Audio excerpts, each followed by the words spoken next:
They haven't learned a lesson yet. Isn't your leader the free sex guru? Free sex, we don't charge for it, if you mean that. If they're not aware of my determination, I think they're stupid, they're unintelligent. I don't run for cover.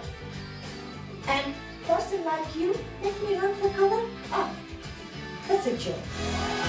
You tell your governors, you tell your attorney general, and all your bigoted kids outside, they touch any of our people, I will have 15 of their heads, and I mean business. We don't want the orange people in our town. What can I say? Tough titties.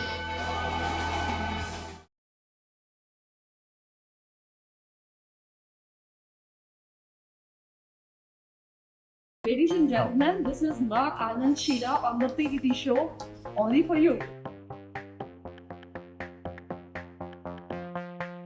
You will get married. Sheela Ma, welcome to the PVT Show podcast. Thank you for your invitation and offering me so much love.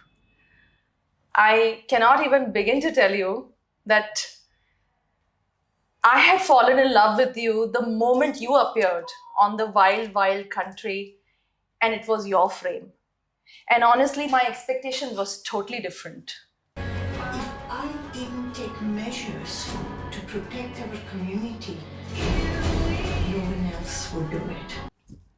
Half of the world saw that your story, what Osho did, just resurfaced on the internet like a wildfire. The whole spotlight came on you. And I know you have not seen this documentary, which is so much about you. And I understand why, because yesterday only you told me that it's my life and my experience. I don't need to watch it from someone else's lens. Exactly. You come on the screen and everything that my mind created, that the documentary created in my head, shattered. Finally, you come to India after 30 years. Happy homecoming, Sheela. One of the most talked about person. You know her by the name Ma Anand Sheela. When I was an empress, the kingdom was rosy.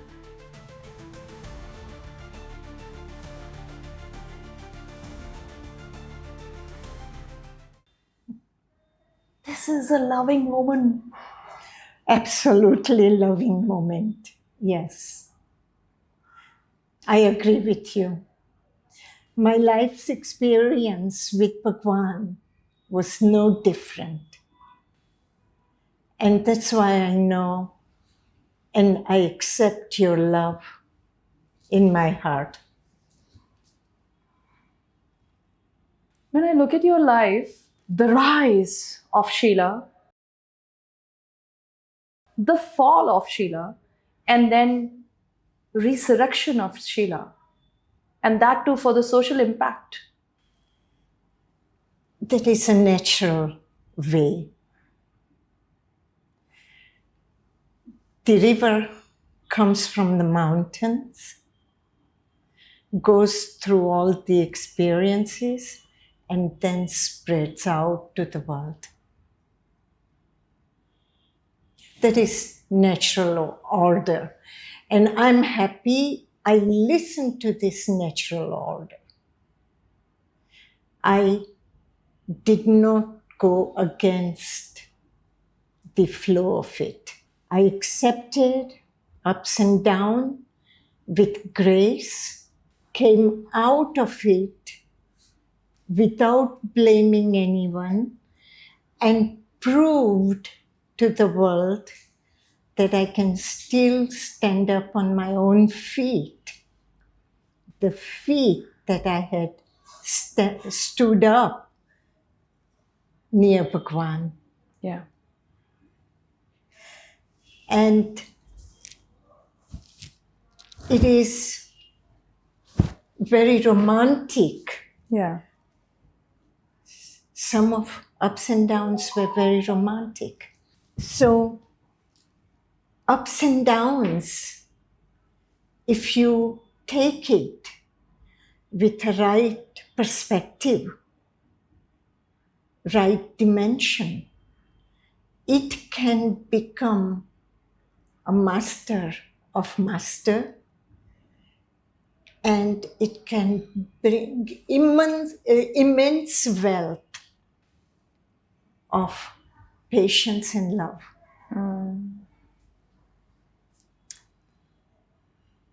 When we were researching about you, this is the only podcast that I'm doing where there is so much to research. There is so much already everywhere in all forms and means. And when you talk about research, you want to research about people that are not known.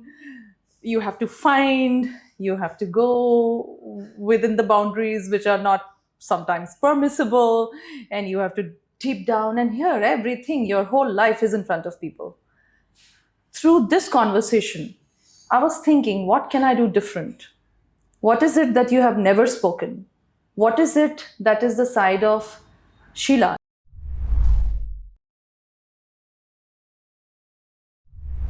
Ma, we have some questions that we usually pick up from the internet. The most viral, or everybody is wanting to understand the answer. And since you're with me, I think it's prudent for me to be at least taking these questions for the world. Absolutely. You just have to say yes, no, or no need to answer. I will be okay with that. The first one, prior to your 1986 plea, did you ever privately record or journal doubts about the 1984, the so-called Bioterror plan? Ma Anand Sheela. Sheela was the mastermind behind several other campaigns as well. She was part of the group that concocted the bioterror attack, poisoning people with salmonella and enterica, a bacterium that causes salmonellosis in people. First, 2 county commissioners who visited the commune were given water laced with salmonella. Both became incredibly ill, and one spent 4 days in the hospital. However, the Rajneeshis were still unable to get the building permits they wanted, so they decided to run a trial poisoning on a larger scale. The Rajneeshis went to 10 restaurants around September and October in 1984, and, when nobody was looking, poured salmonella-tainted liquid on items in the salad bar. Over 750 people were affected, making it the largest bioterrorist attack in U.S. history. No need. Did you ever explicitly order the removal or suppression of evidence, the wiretape logs, before it all could be seized? People started bringing all kinds of news to me, that houses are bugged, that phones are taped, even my room was bugged. I asked Sheela that is my room bugged, and she flatly denied no. Why we should bug your room? And if it is bugged, then we should have a checkup. I said, if it is not you, then who can bug it? No need. Did you ever believe Osho secretly opposed or distanced himself from the poisoning plan while publicly supporting it? In Osho's own words, Sheela and her henchmen turned the commune into a fascist regime. As a result, Sheela did everything in her power to divert attention away from herself and stop any discourse by Osho or his sannyasins that defined her as a criminal. Osho even invited authorities to investigate her based on certain attacks and crimes that took place mostly during 1984. In an effort to wash himself from any wrongdoing, Osho decided to turn on his own followers, pinning all of the blame on Sheela. To honor his loyalists and destroy any remnant of Sheela's influence, Osho and his disciples burned thousands of copies of the book Rajneeshpuram, insisting that Sheela had published them under his name.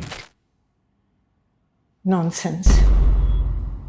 After release, have you ever used or framed your Swiss care homes as a vehicle for influence beyond caregiving? Sheela fled to Europe as the allegations spread, while Osho and his sannyasins denounced her as a vehement criminal. She was arrested in West Germany in October of 1985 and extradited to the United States on charges of immigration fraud and attempted murder. She was prosecuted for crimes relating to the poisoning of 2 county officials, the arson and destruction of a Wasco County office, as well as the infamous restaurant bio attack. Sheela's salmonella attack attack is considered the first confirmed instance of chemical terrorism to take place within the US, and the largest bioterror attack to have occurred on US soil. So you would think her sentence would land her in prison for the rest of the foreseeable future. She was sentenced to 3 20-year terms in federal prison, but this was reduced to a shocking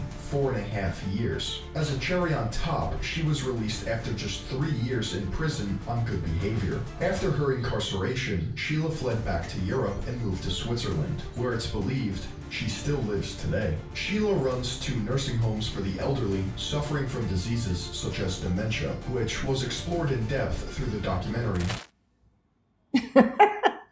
Sorry, I'm laughing. No need to answer. Nonsense.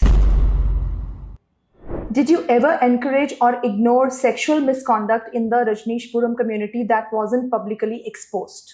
In the 70s, during some darshan ceremonies, Osho would tell women disciples to undress. Then he would proceed to employ a series of psychological and physical assault. The power dynamic he called for required the disciples to surrender to him completely. That's what it meant to be a sannyasin. An American writer by the name Satya Bharti was assaulted by Osho, and the same pattern of assault was employed. Osho would start by telling them that Westerners have repressed sexual energy, and he needed to see it flow. He would then touch various chakras and come up with random reasoning as to why he was touching them inappropriately. This didn't stop with touching, and the full accounts are too graphic to state. By 1973, these darshans would end, as wealthy disciples became unsettled when they found out Osho was sleeping or assaulting his women devotees. Diksha, who was once a loyal sannyasin, renounced him and left the commune when she realized the true monster that was Osho. Never. Before the 1984 attack, did you foresee it would be labeled the bioterrorism and planned for that possibility because authorities were going against you? The most well-known and dangerous crime committed was Sheela's magnum opus, a potentially lethal bioterror attack orchestrated by her and members of the Jesus Grove. Sheela decided to unleash the salmonella culture she was molding as a weapon to infect dozens of salad bars across 10 different restaurants in Dalles, Oregon, leaving roughly 750 citizens sickened, rendering voters deathly incapable. Luckily, there were no fatalities. This plan also failed, as the sannyasin candidate was removed from the election ballot following the attack. Local Oregonians were somewhat used to the shady and destructive measures that the Orange Mob were willing to take, immediately suspecting them. But as authorities tried to track down the specific culprits, a secret meeting was called between Sheela and Osho. You know, I wouldn't even waste your 10 minutes on this. I like that. Did you ever privately admit regret, even to a close confidant, for the scale of harm that people say you caused? Not only is Sheela unequivocally guilty on multiple accounts of terrorism and Machiavellian abuse, she also took the blame for Osho's crimes, leaving him free to escape justice. At the end of the day, Sheela was just a convenient scapegoat. According to law enforcement officials Charles Turner and David Frohnmeyer, they collected enough credible information in the form of tape recordings that clearly displayed Osho was guilty of more crimes than the ones he would be prosecuted for. Frohnmeyer went as far as to call both Sheela and Osho genuinely evil, which begs the question, was Osho the true mastermind this entire time? Sadly, we'll never know, considering Frohnmeyer and Turner couldn't collect enough evidence to involve him in any of the criminal activities that took place in Rajneeshpuram, which makes sense considering Osho barely left his chair, refused to speak, and when he did, it was to be in one of his 93 Rolls Royces. People say what they want to. Very famous song, Kuch to log kahenge, logon ka kaam hai kehna, Rajesh Khanna.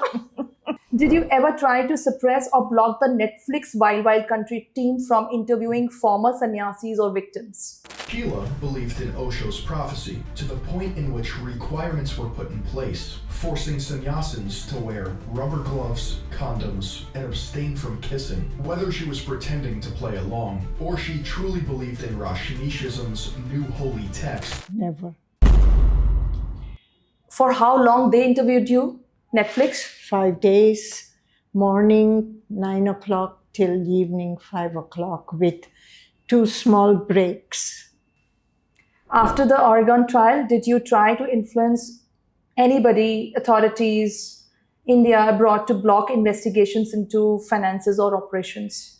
According to author Hugh Urban in From Sex Guru to Guru of the Rich, at the height of the Rajneeshpuram era, Osho had built a corporate machine made up of numerous front companies and subsidiaries with the aid of an advanced legal and commercial infrastructure. The Ranch Church, also known as the Rajneesh International Foundation, the Rajneesh Investment Corporation, which was in charge of managing the RIF, and the Rajneesh Neo-Sannyasin International Commune were the umbrella organization that oversaw all investment activities was Rajneesh Services International Limited, a company incorporated in the UK but based in Zurich. Alongside the citizenry and authorities, there were 2 main activist organizations who tried to fight against the ever-encompassing blob that was the Orange Horde. The Thousand Friends of Oregon, who were basically the arch-nemesis of Rajneeshpuram, spending 6 years tying the commune up in legal disputes while revoking improvements or removing buildings, as well as local residents who established the Citizens for Constitutional Cities in order to monitor the commune and force its demolition. The archived article from 1981 affirms their decision, quote, to contain, control, and remove the threat of invasion by an alien cult. Additionally, definitive measures were passed by the Oregon legislature to restrict Rajneeshpuram.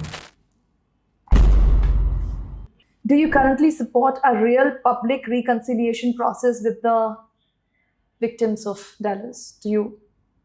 There were no. What nonsense are they talking about? There were no deaths. No death. Nobody ever died anywhere around us. You followed your heart or you followed Osho's guidelines? Sheela was fervently obsessed with pleasing Osho and would go to any length to prove that she was worthy to serve him. At the time, she had received coaching from Osho on how to make the most of media attention. And during his period of silence, Osho allegedly said Sheela spoke on his behalf. You cannot separate. My heart was Bhagwan. You cannot separate it. There is no division. He had my heart. Of course. She could repeat like a parrot, and I needed a parrot. And there was nothing more precious I can offer him. True. Sheela Ma, I hope that this was the last 5 minutes were only to put rest to so many controversies that go around you. That's your work, not mine. And we have put, you have put rest to, from your, we say horse's mouth, you have put rest to so many things. Right. This was way back. But then only because the interest of the series that everybody really wants to know, and the world wants to know because you're alive, you're in front of us, you can speak to us. Right. But I would say one thing, this question should be answered by... Oops.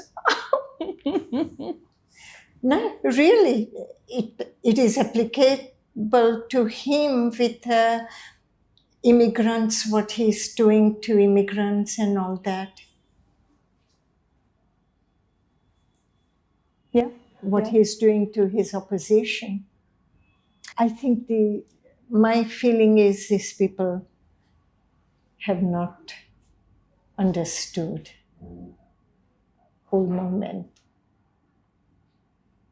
But not my problem. Not my problem.